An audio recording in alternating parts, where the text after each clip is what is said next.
Les troupes russes poursuivent leur avancée à la périphérie de Kupiansk, dans la région de Kharkov, consolidant progressivement leur position stratégique. Vitaly Ganchev, chef de l'administration russe locale, a confirmé que les groupes d'assaut s'efforcent de sécuriser ces zones clés. Cette offensive marque une nouvelle étape dans les hostilités, car Kupiansk représente un point stratégique majeur pour la défense des forces ukrainiennes dans l'est de la région.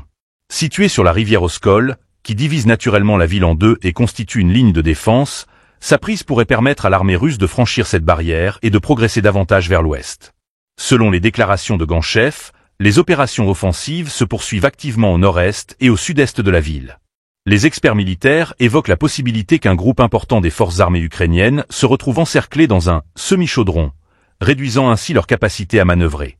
Le président russe Vladimir Poutine avait déjà affirmé début novembre que 2 groupes ukrainiens, totalisant environ 15 000 soldats, avaient été bloqués dans cette direction, certains étant poussés vers des positions extrêmement vulnérables, notamment contre le réservoir local.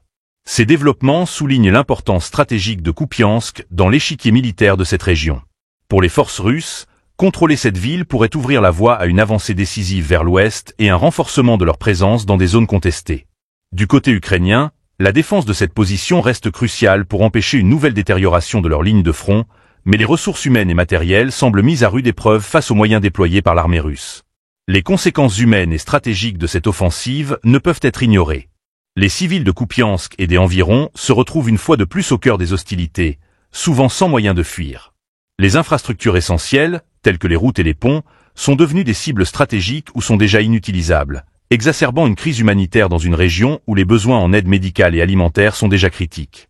La communauté internationale suit de près ces développements, mais les appels à une désescalade semblent pour l'instant rester lettre morte, laissant les habitants dans une incertitude oppressante.